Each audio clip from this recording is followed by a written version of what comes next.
Hi అండి, నమస్తే. Welcome to Anush education channel. So ఈరోజు అయితే కొన్ని ఇంపార్టెంట్ బిట్స్ అయితే చూద్దామండి. సో ఇలాంటి అయితే మనకు టీజీటీకి అడిగారు అనమాట. సో అందుకోసమని కొన్ని బిట్స్ అయితే ఇలాంటి ప్రిపేర్ అయితే చేశాము. సో ఇంకొకటి ఏంటంటే మనకు టీజీటీ అనేది చాలా కష్టంగా వచ్చింది మేడం అని కొంతమంది అయితే కామెంట్ చేశారు. సో ఒకటి ఏంటంటే సో చాలా కష్టంగా ఏమీ లేదు, అలాగని చాలా ఈజీగా కూడా ఏమీ లేదండి. సో మధ్యస్థంగా అయితే ఉంది. ఇంకొకటి మన వీడియోస్ చూసిన వాళ్ళు ఎవరైనా ఉంటే సో మన వీడియోస్లలో ఆల్మోస్ట్ దాదాపు 70-80% బిట్స్ అనేది మనకు వచ్చాయండి చాలా వరకు. సో మనకు మెథడాలజీ కానీ తెలుగు కానీ చాలా బాగా వచ్చాయి. మీకు కష్టం ఎక్కడ అనిపిస్తుందంటే మనకు 10 మార్క్స్కి వచ్చిన కరెంట్ అండ్ జీకేలో వచ్చేసి మనకు కరెంట్ అఫైర్స్ చాలా తక్కువ ఇచ్చి జీకే అంటే స్టాండర్డ్ జీకే మీద ఎక్కువ ఫోకస్ చేస్తారు. అది ఒకసారి మనం కూడా గమనించుకోవాలండి. అదేవిధంగా సైకాలజీ వచ్చేసి సో ఎట్లా అడిగారంటే 1-2 తెలిసినవి మిగతాటిని కొంచెం తార్కికంగా అంటే లోతుగా ఆలోచించి రాస్తే తప్ప మనం రాయని విధంగా ఉండేయన్నమాట. అదేవిధంగా అంతో ఇంతో కొంచెము ఎక్స్పెక్ట్ చేయగలిగిన క్వశ్చన్స్ కొన్ని ఆర్టీ గురించి ఆర్టికల్స్ గురించి కానీ మనకు పిఏలు అయితే రాయడం జరిగింది. సో అందరూ పిఏ అనగానే ఆ ఫస్ట్లో మనకు వస్తాయి కదా విద్యా గురించి కానీ తర్వాత మనకు ఈ వుడ్స్ తాకేదు సో ఇలాంటి స్వాతంత్రానికి ముందు తర్వాత వీటి మీద అనుకున్నారు. సో వీటి మీద కాకుండా అంతకుమించి ఎన్సీఆర్టీ కానీ సో 2011 మనకున్నాయి కదా 1986. సో వీటి మీద ప్రశ్నలు అయితే ఎక్కువ అడుగుతున్నారు కాబట్టి చాలామంది అయితే పాపం కష్టపడ్డారు. సో చూడండి, ఎవరైతే టీజీటీ పీజీటీ రాసి లేదా రాయని వాళ్ళు ఎస్ఏకి ప్రిపేర్ అవుతున్న వాళ్ళు క్వశ్చన్ పేపర్ ప్యాటర్న్ ఎలా ఉంటుందని తెలుసుకోవడానికి తెలుగు వాళ్ళకి మనకు చాలా చాలా ఉపయోగపడుతుందండి. సో ఇందులో కొన్ని ప్రశ్నలు అయితే నేను ఇవి చెప్తూ అదేవిధంగా టీజీటీ ఎలాంటి ప్రశ్నలు అడిగారు, మనకి ఎక్కడి నుంచి ఎక్కువ అడిగారనే దాని గురించి చెప్తాను. సో మీకు నేను ఎగ్జామ్ స్టార్ట్ అవ్వకముందు నుంచి చెప్తున్నానండి, మనకు టెక్స్ట్ బుక్స్ నుంచి ఎక్కువ ప్రశ్నలు ఇస్తారని. సో ఇచ్చారు చూడండి, మనకు సెకండ్ లెసన్ అంటే ఇంటర్ సెకండ్ ఇయర్లోని నందీశ్వరుని శాపం గురించి అడిగారు. అందులో నందీశ్వరుడు రావణతో చెప్పిన మాటలు కానీ తర్వాత వచ్చేసి సారమే మనకు అంటే కుక్ అనేది మనకు ధర్మ పరీక్షలో ఉంది. తర్వాత మనకు సౌందర్యం సో ఉపవాచకంలో సౌందర్యంలో క్యారెక్టరు మనకు ఇచ్చారనమాట. అది దుర్గారావు వీళ్ళు. సో వీళ్ళ గురించి పాత్రలు కూడా మనకి ఇచ్చారు. చాలా చాలా ఇంపార్టెంట్ చెప్పానండి మీకు. పాత్రలు అనేది ఖచ్చితంగా గుర్తించండి. తర్వాత అర్థాలు కూడా మనకు అర్థాలు కానీ సందులు కానీ సందులలో మనకు శుత్వ సంధి జస్వ సంధుల గురించి కొంచెం త్రిక సంధి వీటి గురించి ఎక్కువ అడుగుతున్నారండి. సో మనకి ఏంటి సవన దీర్ఘంది తర్వాత గుణసంధి ఇవి అయిపోయాయి మనకు టెట్లలో వచ్చే ప్రశ్నలు అండి. సో కొంచెము ప్రాతాది త్రిక జత్వ శుత్వ ఇలాంటివి మనల్ని ఎక్కువ త్రిక సంధి సో ఇలాంటివి ఎక్కువ అడుగుతున్నారు. ఇంకొకటి మనకు ఇవి ఉన్నాయి కదా అర్ధపరిణామం గురించి తర్వాత కర్ణాటక సంగీత త్రయం ఉన్నారు కదా సో వీళ్ళ గురించి అడిగారు. హాలుడు గురించి కానీ ఇలాంటివి చాలా చాలా. ఇంకొకటి చాలా చాలా ముఖ్యం, మీకు ఒక పాయింట్ ఖచ్చితంగా 1 మార్క్ వస్తుందని మీకు రసాలు స్థాయి భావాలు కూడా చెప్పానండి. దాంట్లోంచి బిట్టు వచ్చిన తర్వాత మనకు బాల వ్యాకరణంలోంచి కూడా చాలా బాగా బిట్లు అడిగారు. సో మొన్ననే ఒక బిట్టు చేశాను, కరువు పెరుగులోని రా అనేది ఏంటి అంటే లఘువు అని కూడా చెప్పాను. సో బాగా చూసి ఉంటే మనకు ఆ బిట్లు కూడా వచ్చిన్నాయి అన్నమాట. సో ఇవి అనమాట. సో నెక్స్ట్ ఇప్పుడు ప్రశ్నలు అయితే చూద్దాము. జ్ఞానంతో సమానమైనది పవిత్రమైనది లోకంలోనే లేదు అని పేర్కొన్న వారెవరు? హిరణ్యకశ్యపుడు, ప్రహ్లాదుడు, గీతాచార్యుడు పైవన్నీ కూడా. సో ఇవన్నీ మనకు భాగవతికి పోతన రాసిన భాగవతం కిందకైతే ఇవన్నీ వస్తాయండి. అదేవిధంగా ఇంకొకటి కూడా మనకు టీజీటీలో ఇచ్చారు దీని మీద ప్రశ్న ఏంటి, అంధేద దైముల్ మహాభద్ర శంకారావముల్ మూక సద్గ్రంథోష్ క్యాపముల్ అనేది వృద్ధ సంసారముల్ అని చివరి ఇచ్చేసి ఒక పద్యం అయితే ఇచ్చారు. అది మనకు పోతన గారు రచించింది. అలాగే ఇది అనమాట. జ్ఞానంతో సమానమైనది పవిత్రమైనది లోకంలో లేదు అని పేర్కొన్న వారెవరు? హిరణ్యకశ్యపుడు, ప్రహ్లాదుడు, గీతాచార్యుడు పైవన్నీ కూడా. మనకు కరెక్ట్ ఆన్సర్ వచ్చేసి గీతాచార్యుడు అనేది కరెక్ట్. తర్వాత ప్రశ్న, చదువుని వాడంగుడుకు అని ప్రహ్లాదునికి వివరించిన వారెవరు? హిరణ్యకశ్యపుడు, ప్రహ్లాదుడు, గీతాచార్యుడు పైవన్నీ కూడా.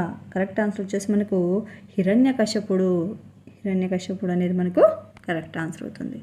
తర్వాత ఎన్పి 1986 ప్రకారం ఎలిమెంటరీ దశకు చెందిన ఎలిమెంటరీ దశకు చెందిన తరగతులు ఏమిటి? సో ఇలాంటి చాలా ఇంపార్టెంట్ అండి. మనకు ఎక్కువ ఈ ఎన్పి 96 కానీ తర్వాత 2011 ఏపీ 2011 గురించి కానీ సో ఎన్సీఆర్టీ ఇలాంటి మనకి ఏవైతే కమిటీలు ఉన్నాయి వీటి గురించి ప్రశ్నలు ఎక్కువ అడుగుతున్నారు. అందుకోసం ఇది కూడా చెప్తున్నాను. సో మనకు ఇక్కడ 1-5, 6-8, 1-8, తర్వాత 9-10 తరగతులు. ఎన్పి 1986 ప్రకారం ఎలిమెంటరీ దశకు చెందిన తరగతులు ఏవి అంటే 6-8 సంవత్సరాలను ఎన్పిఈ 1980 ప్రకారం ఎలిమెంటరీ దశకు చెందిన తరగతులుగా చేర్చడం జరిగిందండి. సో చాలా చాలా ఇంపార్టెంట్, ఇట్లాంటివి మనల్ని ఎక్కువగా అడుగుతూ ఉన్నారనమాట. సో విద్యా దృక్పథాల కింద కూడా. తర్వాత మన రాష్ట్రంలో ఎలిమెంటరీ విద్యలో ఏ తరగతులు వస్తాయి? 1-5, 6-8, 1వ తరగతి నుంచి 8, తర్వాత 9-10 వరకు. సో మనకు కరెక్ట్ ఆన్సర్ వచ్చేసి 1-8 తరగతులకు మనకు మన రాష్ట్రంలో ఎలిమెంటరీ విద్యలో తరగతులుగా మనమైతే భావిస్తున్నారు అన్నమాట. సో ఇలాంటి మనకు చాలా ఇంపార్టెంట్. అదేవిధంగా నేను టీజీటీ ప్రశ్నలు కూడా కొంతవరకు కొన్ని ప్రశ్నలు చేసే విధంగా, కొన్ని చేయలేని విధంగా కూడా వచ్చారనమాట. అంటే ఉన్న ప్రశ్నని తిరగదిప్పించారు. సో ఇక్కడ చూడండి, ఇంకో ప్రశ్న అడిగారు. యయాతి చరిత్ర కృతి భర్త. కర్త అంటే రాసినవారు, అంటే ఎవరు? తెల్లగంటి పొలగన. సో తర్వాత మనకి ఏమని చెప్పారు? కృతి భర్త అంటే ఆయన ఎవరికి అంకితం ఇచ్చారు అంటే కులీ కుతుబ్ షా దగ్గర ఉన్న అమీన్ ఖాన్ అనే ఆయనకు అయితే ఈయన గ్రంథాన్ని అంకితం అయితే ఇవ్వడం జరిగిందనమాట. సో ఇలా మన ప్రశ్నలు. అదేవిధంగా ఉత్పలమాల ఛందస్సు గురించి కూడా, అంటే ఉత్పలమాల ఇచ్చి ఉత్పలమాలలో మొదటి లేదా లఘువును లేదా గురువునుగా మారిస్తే, గురువును లఘువుగా మారిస్తే ఏమవుతుందంటే ఒకటి గుడ్డు గుర్తు ఒక్కటే గుర్తుకోండి. ఉత్పలమాల అయితే చంపకమాల అవుతుంది. ఉత్పలం మారిస్తే చంపక అయితే, చంపక మారిస్తే ఉత్పల అవుతుంది. తర్వాత శార్దూలం, మత్యమం, వీటి మారిస్తే ఇది మారిస్తే ఇది, ఇలా వస్తాయన్నమాట. తర్వాత మనకు ఉపజాతి పద్యాల గురించి వచ్చేస్తే తేటగీతి, ఆటవిలేది గురించి ఎక్కువ అడుగుతున్నారు. ఒకసారి మీరు అవి కూడా గమనించుకోవాలండి. తర్వాత వచ్చేసి మనకు బాల వ్యాకరణం సూత్రాలు గుర్తుంచుకోండి. చాలా ఈజీగా బాల వ్యాకరణంలో ఎన్ని పరిచ్ఛేదాలు ఉన్నాయని అడిగారు. ఎన్ని అంటే మొత్తం మనకు 10 పరిచ్ఛేదాలు అయితే ఇవ్వడం జరిగిందనమాట. సో ఒకసారి మన ప్రీవియస్ వీడియోస్ చూస్తే మీకు ఖచ్చితంగా చాలా బాగా ఉపయోగపడతాయండి. సో అంత బాగా ఎక్స్ప్లెయిన్ చేశాను.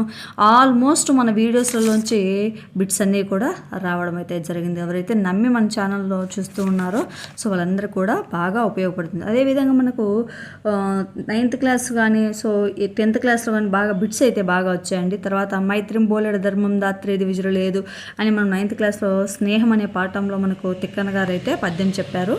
సో ఇలాంటివి అనమాట. తర్వాత నేను చెప్పాను కదా, తొలి తెలుగు గ్రంథాలు అయితే నేర్చుకోండి అని చెప్పాను. తర్వాత అలంకార శాస్త్ర గ్రంథాలు కూడా అడిగా. ఏది తెలుగులో అలంకార శాస్త్రం మొట్టమొదటి ఏది అన్నారు? ఏదంటే మనకు కావ్య అలంకార చూడమని మనకు విన్నకోటి పెద్దని రాశారు కదా. సో అదనమాట. అందుకోసం అవి ఒకసారి చూసుకుంటూ ఉండండి. తర్వాత నెక్స్ట్ ప్రశ్న. గురువు లేని సమయంలో ప్రాచీన కాలంలో సమర్థులైన శిష్యులను ఉపగురువులుగా నియమించేవారు. దీనికి ఏమని పేరు అంటే మానిటరీ సిస్టమ్ అని అన్నారనమాట. ఏమని పిలిచేవారంటే మానిటరీ సిస్టమ్ అనేది పిలవడం అయితే జరుగుతుందన్నమాట. తర్వాత ప్రశ్న. బడి 7 పిల్లలందరికీ నిర్బంధ ఉచిత ప్రాథమిక విద్యను అందించాలని తెలిపే అధికరణ ఏమిటి? బడి 7 పిల్లలందరికీ నిర్బంధ ఉచిత ప్రాథమిక విద్యను ఖచ్చితంగా ఇలాంటి ప్రశ్నలు అయితే ఇస్తూ ఉన్నారని మీరు ఒకసారి గమనించుకుంటూ ఉండాలన్నమాట. ఏదంటే అధికరణ 45 అనేది మనకు కరెక్ట్ ఆన్సరు. తర్వాత ప్రాథమిక నిర్బంధ విద్యపై ఆసియా సభ్య రాష్ట్రాల ప్రతినిధుల సమావేశం ఎక్కడ జరిగింది? ఢిల్లీ, కరాచీ, హైదరాబాద్, అమరావతి. సో మనకి ఇక్కడ కరెక్ట్ ఆన్సర్ వచ్చేసి ఆప్షన్ 2 కరాచీలో అయితే జరిగింది. పాకిస్తాన్ కరాచీలో అయితే జరగడం జరిగిందండి. తర్వాత ఆర్టీ 2009 ప్రకారం నిర్బంధోచిత విద్యపై ఏ వయసు పిల్లలకు చెందినది? 6 నుంచి 16, 6 నుంచి 12, 6 నుంచి 14 పైవన్నీ కూడా. మన కరెక్ట్ ఆన్సర్ వచ్చేసి 6 నుంచి 14 అనేది మనకు ఆప్షన్ 3 అనేది కరెక్ట్. సో ఇంకోటి మనకు ఆర్టీ 2009 ప్రకారం సో గవర్నమెంట్ ఉద్యోగులుగా చేస్తున్న, అంటే గవర్నమెంట్ టీచర్గా చేస్తున్న వారు ప్రైవేట్గా ట్యూషన్స్ అనేది చెప్పరాదు అనేది కూడా మనకి ఇచ్చారనమాట. సో నిషేధించిన క్రింది వాటిలో ఏది 2019 ప్రకారము, సో మనకు ఆర్టీఏ ప్రకారము ఆర్టికల్ 29 ప్రకారము ఈ క్రింది పని చేయరాదు. అంటే అక్కడ ఏంటి, గవర్నమెంట్ టీచర్గా పనిచేస్తున్న వారు ప్రైవేట్గా అయితే ట్యూషన్ చెప్పరాదని అయితే మనకు ఆర్టికల్ వచ్చింది. సో ఇలాంటి మనల్ని అడుగుతున్నారు, ఒకసారి గమనించాలి. స్టాండర్డ్ జీకేలో ఏం అడుగుతున్నారంటే స్పోర్ట్స్ గురించి అడుగుతున్నారండి. స్పోర్ట్స్ అందులో కీవర్డ్స్ ఉంటాయన్నమాట. సో కబడ్డీలో కొన్ని, ఖోఖోలో, చెస్లో ఇలాంటివి కూడా అడుగుతున్నారు, మీరు గమనించుకోవాలి. సో తర్వాత బడి ఈడు పిల్లలకు బడిలో చేర్చే బాధ్యత ఎవరిది? ప్రభుత్వం, తల్లిదండ్రులు, సంరక్షకులు, పైవన్నీ కూడా. సో బడి ఈడు పిల్లలను బడిలో చేర్చే బాధ్యత ఎవరిది అంటే మనకు అందరిది, తల్లిదండ్రులది, ప్రభుత్వంది, సంరక్షకులది, అందరి యొక్క బాధ్యత బడియేడి పిల్లల్ని బడిలో చేర్చడం. తర్వాత ప్రశ్న, గుర్తింపు రద్దయిన పాఠశాలలు నడిస్తే విధించాల్సిన జరిమానా. చాలా ఇంపార్టెంట్, లాంటి గుర్తుపెట్టుకొని మనకి ఇలాంటి అడుగుతూ ఉన్నారండి. అంటే మనం కాబోయే టీచర్స్ కాబట్టి వీటికి సంబంధించిన కొన్ని బిట్స్ ఇస్తూ ఉన్నారనమాట, గమనించుకోవాలి. 1 లక్ష, 2 లక్షలు, 3 లక్షలు, 50,000. ఎంత అంటే 1 లక్ష అనేది మనకు కరెక్ట్ ఆన్సర్ అవుతుందండి. తర్వాత ఆర్టీఈ 2009 ప్రకారం పాఠశాలలో హెచ్ఎం ఉండుటకు అవసరమగు విద్యార్థుల సంఖ్య ఎంత? 140కి పైగా, 150కి పైగా, 200కి పైగా, 90కి పైగా. కరెక్ట్ ఆన్సర్ వచ్చేసి 150కి పైగా స్టూడెంట్స్ ఉంటే ఆ స్కూల్కు హెడ్ మాస్టర్ లేదా హెడ్ మిస్సెస్ అనేది అవసరము. తర్వాత ఆర్టీ 2009 ప్రకారం పాఠశాలలో హెచ్ఎం ఉండుటకు అవసరమగు విద్యార్థుల సంఖ్య, రిపీట్ అయింది. సో ఆర్టీఈ 2009 తర్వాత ఆర్టీఈ 2009 5 అనేది ఇక్కడ లేదండి. ఆర్టీఈ 2009 అనేది ఏంటి? ఆగస్టు 21, ఆగస్టు 26, ఏప్రిల్ 1, ఆగస్టు 27, పైవన్నీ కూడా.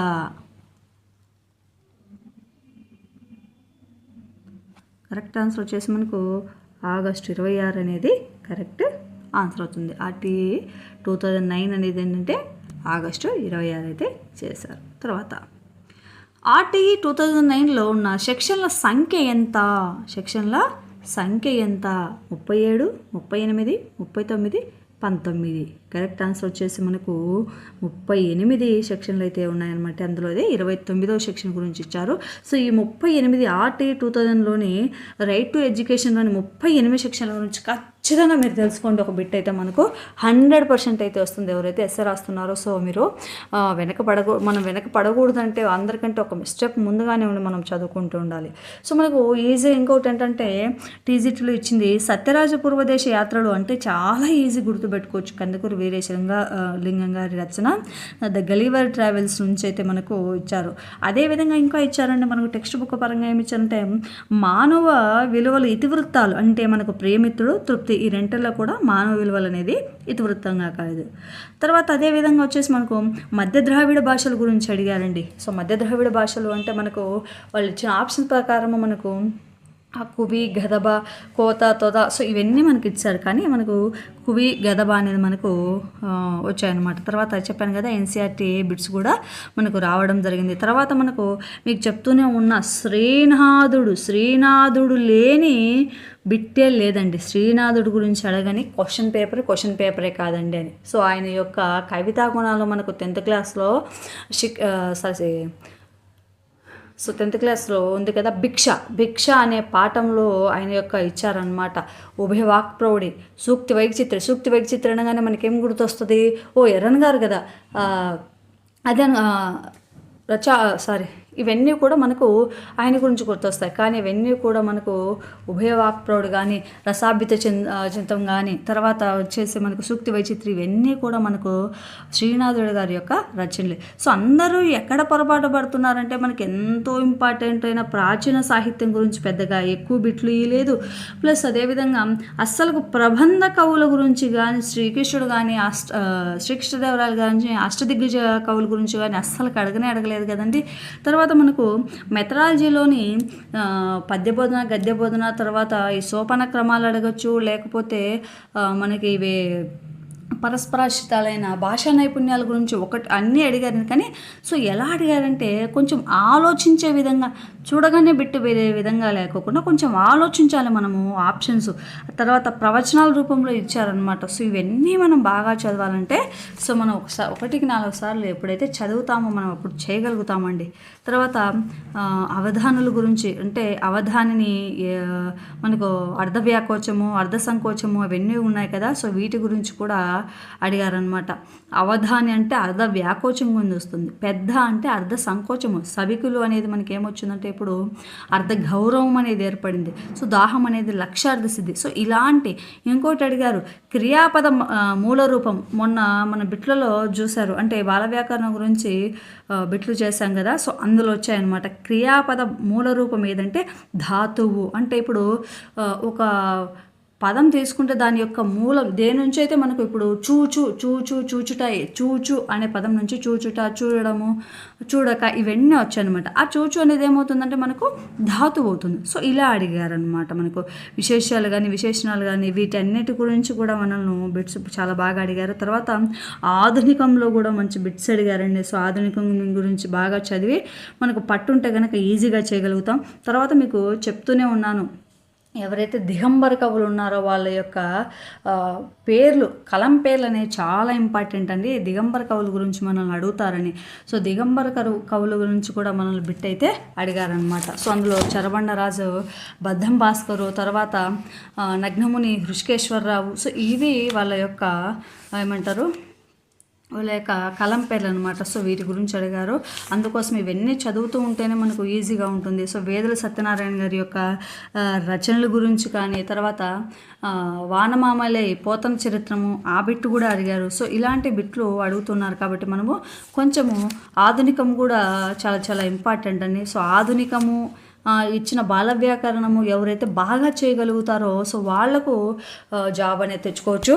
అదేవిధంగా మీరు రాసిన ప్రశ్నల ఐడియా ప్రకారం ఎవరికైతే, అంటే ఇప్పుడు మనం 80 మార్కులకు దాదాపు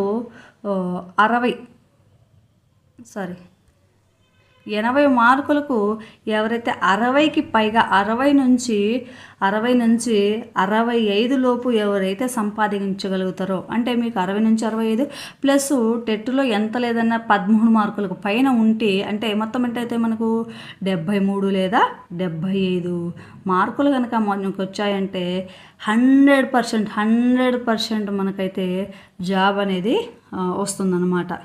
అంటే ఎవరైతే జోన్ 4 కిందకి రాసి ఉంటారు కదా వాళ్ళకైతే 73 నుంచి 75, సో 70కి పైగా వచ్చాయంటే అండి 68 to 75 లోపు మీకు కనుక వచ్చినాయనుకోండి, ఖచ్చితంగా మీకు 100% జాబ్ అనేది గ్యారెంటీ అనమాట. సో అది మీరు గుర్తుంచుకోవాలి. ఎస్ఏ రాసేటప్పుడు ఏం మిస్ అయ్యాము, ఇంకా ఏం మిస్ కాకూడదు అనేది కూడా మీరు ఒకసారి గమనించుకోవాలి. సో 1కి 2 సార్లు చదవండి, ఎక్కువ టెన్షన్ పడకండి. సో కంప్యూటర్స్ జామ్ అయిపోయాయని మీరు టెన్షన్ పడితే ఉండే ప్రశ్నలు కూడా పోతాయి.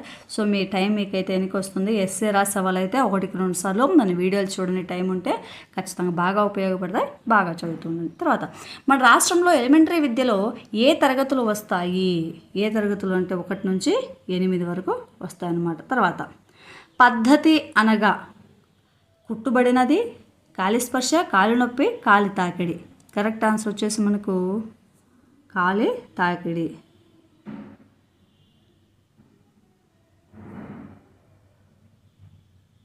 తర్వాత ప్రాచీన కాలంలో వైదిక విద్యను ఎవరికి మాత్రమే బోధించేవారు? బ్రాహ్మణులు, క్షత్రియులు, శూద్రులు పై అందరికీ కూడా.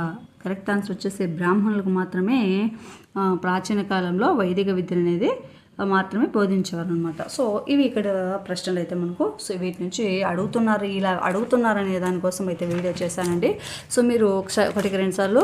తర్వాత మనకు అర్థాలు కానీ, ప్రకృతి వికృతులు, అరుంధతి మనకు జరి వ్యుత్పత్తి అర్థాలు కానీ అడుగుతూ ఉన్నారండి. సో కాబట్టి ఎందుకంటే 4 ఇచ్చి 1 అయితే ఇవ్వడం లేదు, 4 ఇచ్చి వాటిని మ్యాచింగ్ చేయమని కూడా మనల్ని అడుగుతున్నారు, ఒకసారి గమనించగలరు. సో మెథడాలజీ కూడా చాలా ఇంపార్టెంట్ అండి.